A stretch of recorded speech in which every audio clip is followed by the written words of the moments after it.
United States remembers men and women who died fighting for our freedom. We pay tribute to our fallen heroes. And Pope Francis wraps up his pilgrimage to the Holy Land. We'll share with you some of the highlights from this historic journey. On that journey, the Holy Father honors victims of the Holocaust and prays at the Wailing Wall. What was in the note he left there? We'll tell you. Palestinian Christians welcome the Pope to the city where Jesus was born. We'll tell you about a surprising invitation that day. All this and much more on this special edition of EWTN News Nightly for May the 26th, 2014.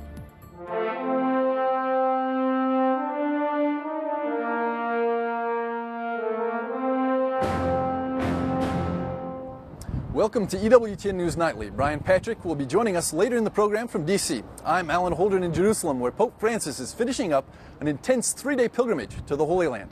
Today, the Holy Father honored the survivors of the Holocaust and prayed at the Wailing Wall. He left a note there, like his predecessors. His was the Our Father, written in Spanish. Later at Israel's National Holocaust Museum, a somber Pope walked alongside Israeli officials in an emotional ceremony. They prayed for the 6 million Jews who died. Pope Francis met 6 survivors and listened to their stories, one of them telling the Pope that he was saved by a Catholic family. In his speech, the Holy Father prayed that such a tragedy never happen again. Mai più, Signore. Mai più.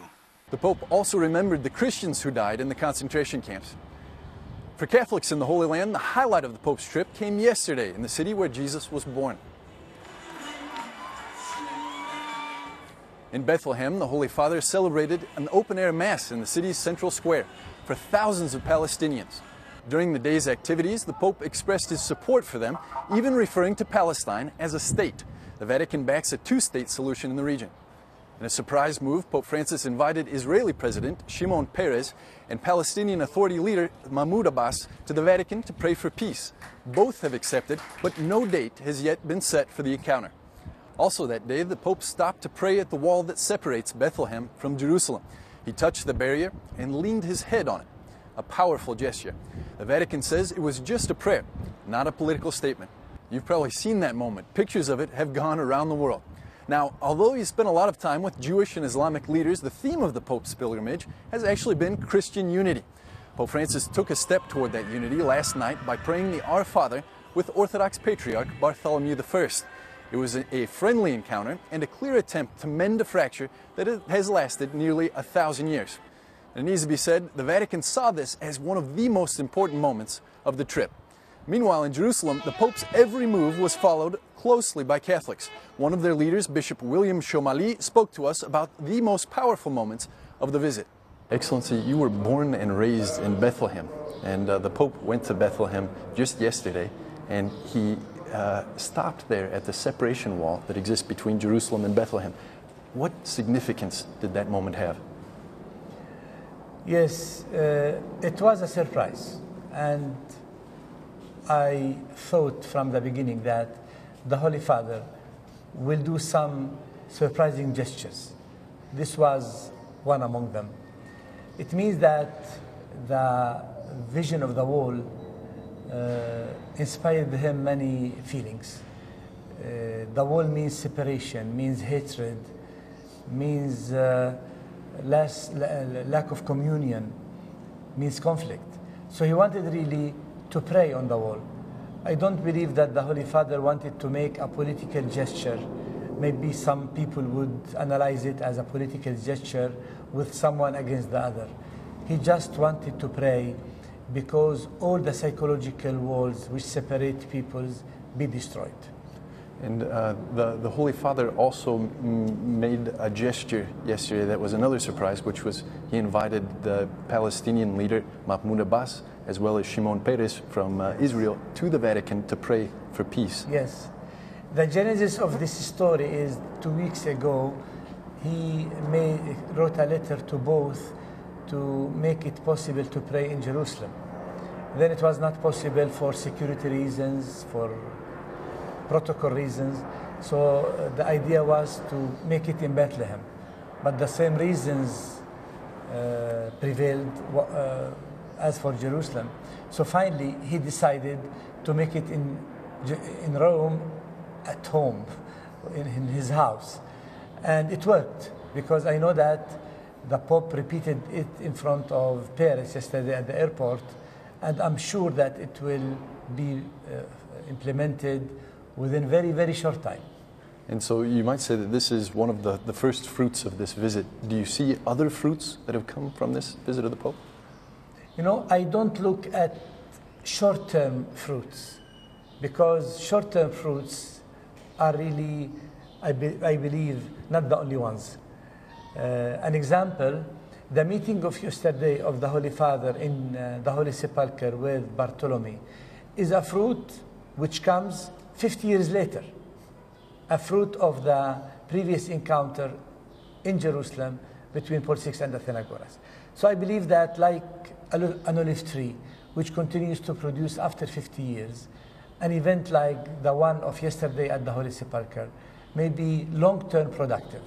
So really, let us wait and see and pray, because the Holy Spirit has not only short-term fruits. Bishop Shumali, thank you so much for your time. God bless you. Thank you. He's really an extraordinary man. Bishop Shumali has had first-hand experience living on both sides of the wall. Judaism, Christianity, and Islam all lay claim to the Holy City, and the Pope has been reaching out to each of these groups on this trip. Earlier we spoke with a local priest, himself a convert from Judaism, about the significance of this trip. Father, the Pope has brought a message of peace and reconciliation among religions here. What have been the reactions to his trip? We live in a very divided world, and so there are those that are very enthusiastic about that message, and I would hope, I would imagine, and even analyze that the majority are delighted. I think that they're delighted that a man has come and spoken the truth and is now trying to find ways to bring people together to serve as a bridge. But of course not everybody is delighted, and the effects of this visit are going to depend on how closely have we listened, how closely have we interiorized a discourse which is certainly not political. He is coming and introducing into our world a discourse of sanity, a discourse that says the truth, a discourse that touches the real wounds of real people, and taking that into account is trying to bring them together. And so here, of course, not everybody wants to listen. Not everybody has that sensibility to the other and to their woundedness and tries to listen to them. And it's a complicated reality, this of Jerusalem and the different religions. How can people from outside of Jerusalem understand this?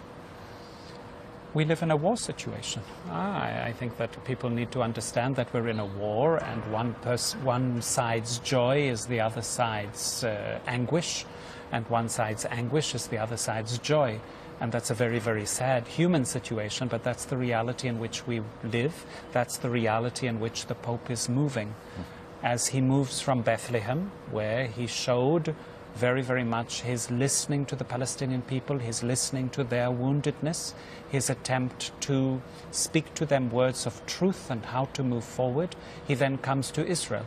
I mean, just that dance is such a complex dance, because he's really going from one side of a wall to the other side of the wall and trying to be coherent and saying the same message. That's not usually what heads of state do in this part of the world.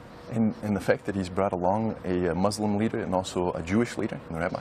Sure. I think that there he's again trying to give us an icon of what things could be if we just free ourselves from the kind of sclerosized discourse that we have, which is a result of the conflict into which we are born, into which we live.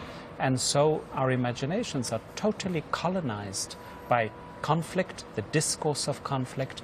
And I think what he's trying to do is liberate us from that by giving us a series of icons. The first one, of course, being him standing alongside Patriarch Bartholomew yesterday in the Church of the Resurrection before the sepulchre, and saying, we have one faith. And that opens other circles of understanding that we are one. We are all created in the image and likeness of a God who loves us as his children. All of us, whoever we are. And if you were to take one thing personally from this entire experience, what would it be? I think that it touches upon the vocation of the Church, the vocation and the mission of the Church. That the Church here, which is planted profoundly and rooted on both sides of the wall, has the vocation to speak the truth, to live the truth, and with courage to show what living and speaking the truth means in our very real conflict situation. Father Newhouse, thank you for being with us. Thank you. All over the United States, Americans are marking Memorial Day. Brian talks to a vet back in D.C. who fought in Iraq. And the church offers chaplains to U.S. military worldwide. The head of the Archdiocese for Military Services joins us. Stay tuned.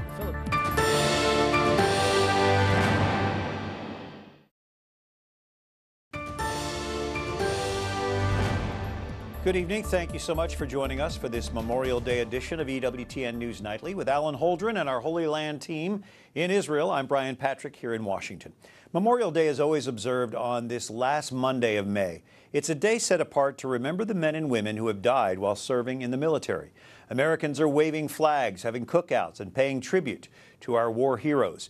Here in Washington, the National Memorial Day Parade and concert featured patriotic music and moving tributes. Archbishop Timothy Broglio is the shepherd of the Archdiocese for the Military Services, USA. Archbishop Broglio, thank you for joining us. We appreciate you. I'm very happy to be here on this Memorial Day. An archdiocese is normally defined by geographic boundaries. How is yours defined? Mine is defined by its membership. So it covers all Catholics in the 5 branches of the U.S. military and their immediate families. It covers patients in the hospitals of the Veterans Affairs. And then it covers also any Catholic who works for the U.S. federal government outside of the United States. As we honor those who have fallen in the line of duty, we can't help but think that in the work that you and the members of your archdiocese do, there's a great deal of this. How do you begin to comfort a family who's lost someone to war? Well, I think the first thing that you recognize is that your presence is one of listening and of support. But I think just thanking them for their sacrifice and recognizing that it is a sacrifice for a higher good, I think that brings some consolation. And also, at least as far as believers, assuring them of our prayers and our support in that regard.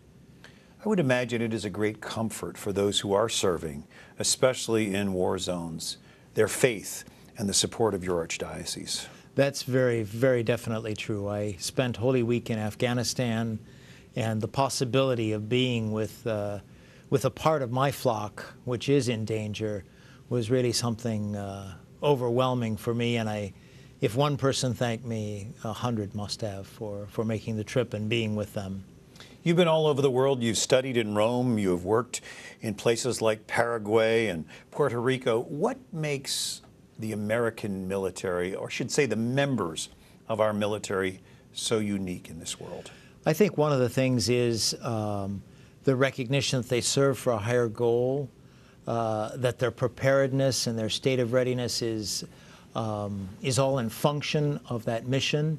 And they've proven that not only in wartime, but also when they step in humanitarian missions, Haiti being the most recent, well, actually the Philippines being the most recent example. And the fact that our military is able to move into a situation, respond to the needs of that situation, also in a way that is gentle and caring, is really sets it a step above most of similar organizations. Yeah, it's beautiful to see the kindness of our military members in those situations. And I guess finally I would just ask you to offer a short prayer on this Memorial Day for those who have given that ultimate sacrifice, that we can enjoy the freedom that we have today as Americans. All right. Let us pray. Father in heaven, we are grateful for the gift of life. And we, in a special way on this Memorial Day, ask your blessing upon all of those who have fallen in the service of our country and to preserve the liberties that we treasure. We ask that you bring them safely to their eternal home, and also that you shower your consolation upon the families who will never forget their loss, and that you help to fill their emptiness with your presence. We ask all of these things through Christ our Lord. Amen. Your Excellency, thank you for the good work that you and your Archdiocese do and for taking the time to be with us for our Memorial Day celebration. Thank you very much for the opportunity. All right. And today we specifically honor those who died in the United States Armed Forces. But earlier this month, here in D.C., and in many other American cities for that matter, we remembered heroes who have fallen while serving us where we live. Jason Calvi covered Washington's Blue Mass. Every day they walk into fire, rescue the injured, and fight crime. But sometimes they never return home. More than 100 police officers and 100 firefighters died in the line of duty last year, including Deputy Sheriff Billy Ray Grimsley. Today, those who still wear the blue remember their fallen brothers and sisters. Be very sad, but honored to be here today to thank them for their service to the community, to the people in their hometowns, and to their families. And today, the protectors also pray for protection. For all of our best efforts, everything is still in the control of the Creator of the heavens and the earth. So my faith is what keeps us going every day. It's the Blue Mass. The name comes from the blue uniforms of first responders. Firefighters and officers from city, county, and state, FBI, Secret Service, and Interpol agents, among many, many others, join in this annual Mass. You'll find Blue Masses in several dioceses across the country, but the very first one took place in 1934 at this parish, St. Patrick's in Washington, D.C. The Archdiocese of Washington re-picked up that tradition back in the 90s. Well, it's beautiful, and we appreciate the community trying to give back in that spirit. We're here to serve, and we love serving the community. These heroes leave here knowing that any time they put on the blue could be their last. In Washington, Jason Calvi, EWTN News Nightly. We're joined by Amber Barno on this Memorial Day, who served as a United States Army helicopter pilot. She's a spokesperson for Concerned Veterans of America. And Amber, it's really good to have you with us on this Memorial Day, but a lot of people confuse Memorial Day and Veterans Day. What is it that we commemorate on Memorial Day? That's right. Often here in America, people think that Veterans Day and Memorial Day is one and the same, and it's really not. Memorial Day is a day to reflect on those who have paid the ultimate sacrifice to our nation and laid down their lives. So it's people who have died as a result of their service to this nation. As someone who served, I'm sure that you saw or witnessed or knew people that made that ultimate sacrifice. How does that touch you? You know, it's absolutely tragic to see people that you've served with who either were injured or killed as a result of protecting our nation. But people who serve in the military, they understand the sacrifices and why it is so important to step up to the plate when no one else is and sign on the dotted line, because we feel that strongly about preserving the freedoms and liberties that we get to enjoy each and every day here in America. You flew missions in Iraq and Afghanistan? I did. I served in Iraq in 05 and 06 and then Afghanistan in 08 and 09. Did you think about that at all about how much danger really you and your fellow soldiers and flyers are in? Well, I think it's something that is always in the back of your mind. You know what you're getting yourself into, especially on your second deployment. Some people out there are on their 5th and 6th deployments in these post 9/11 wars. And so you know the possibilities of things happen, but you just don't think about it. You're there to serve with the people to the left and the right of you and to do your mission and make sure you accomplish it, and that's where you really try to keep your mindset. What drew you to this this calling, I guess, for you? I mean, this is a man's world, the flyboys. What drew you to it, and how was it for you as a young woman?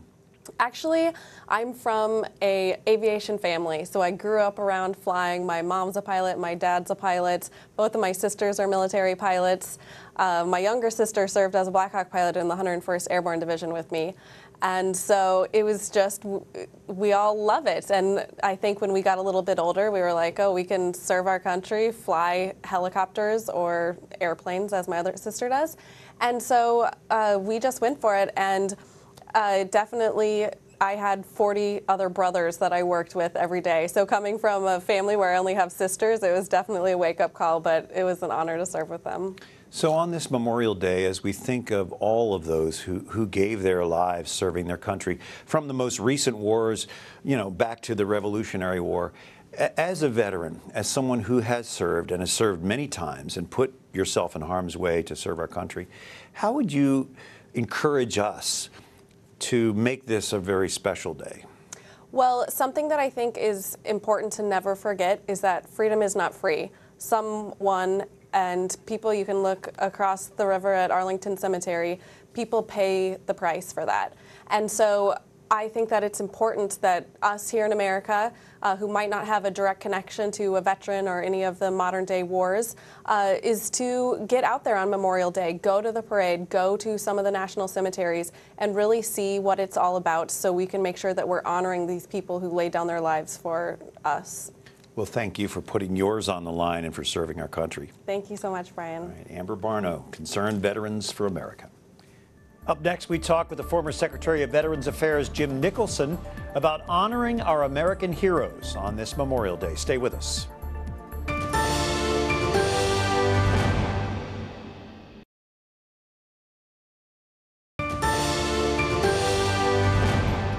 On this Memorial Day, I'm Brian Patrick with EWTN News Nightly. Thank you for joining us for our special edition. It is good to have Ambassador Jim Nicholson back with us. After serving as America's ambassador to the Holy See, he was appointed Secretary of Veterans Affairs. You are a decorated Vietnam veteran, a retired colonel. What is it like to lose someone so close to you, someone that you get close to in a war situation as we remember our fallen heroes today? It's very difficult. You get to know these people and you know their families through them back home, their children, their spouses. And then when you have to put one of them in a body bag and, send it off, and the grieving on the other end and the loss, it's very hard. And as Secretary of Veterans Affairs, I'm sure that experience that you had in Vietnam probably came back to you a few times in your administrative position. Well, you have to, I think, be a veteran to really know what it's like to serve. And so when you're heading something like the Department of Veterans Affairs, it's there for the sole reason of taking care of our veterans as the mechanism of a grateful country for our veterans. It really does help you because you know so much about those people that you serve. Movies and video games often make war look exciting, even glamorous. Having served and having experienced this kind of loss, I'm sure you have a completely different take. People that like war the least, I think, are people that have to fight it. But we have to be prepared because there are forces out there in this universe that we're in that they want to take advantage of people, want to deprive them of their freedom. And we, the United States, have been the champion, not only for defending ourselves when attacked, but helping friends to become free.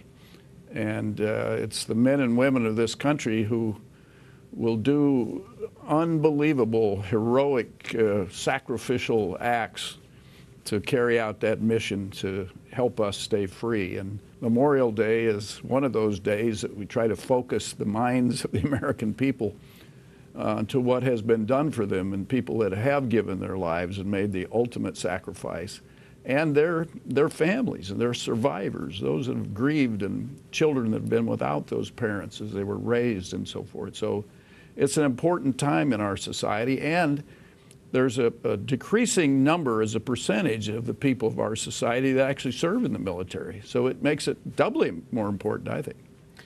Well, Ambassador Nicholson, thank you for your service and the service of all of our men and women, and especially as we honor those who have given their lives so that we can live free. Thank you for being with us today. Thanks for having me. Well, it's the highest military award that the United States gives to a member of the military. A Medal of Honor is presented to men and women whose valor goes above and beyond the call of duty. And recently, President Obama recognized one of those heroes, Sergeant Kyle White. He was only 20 years old when he was involved in the fight of his life, a deadly enemy ambush in Afghanistan. That's when a single shot rang out, then another, and then an entire canyon erupted with bullets coming from what seemed like every direction. At one point, Sergeant White was knocked unconscious. When he regained consciousness, he began rescuing the wounded, and he secured a radio call for help. Earlier this month, on May 13th, Sergeant White, members from his platoon and his family met with President Obama as he was awarded the Medal of Honor. Today, Sergeant White wears each of those fallen names etched on bracelets on his arm and around his neck. So as we enjoy this great American holiday with our families, let us lift up the families of those who served and died so that we may live free. For all of us here at EWTN News Nightly, I'm Brian Patrick. We leave you tonight with one last glimpse at the historic Holy Land pilgrimage of Pope Francis. May his quest for cooperation and peace bear great fruit. Good night and God bless you.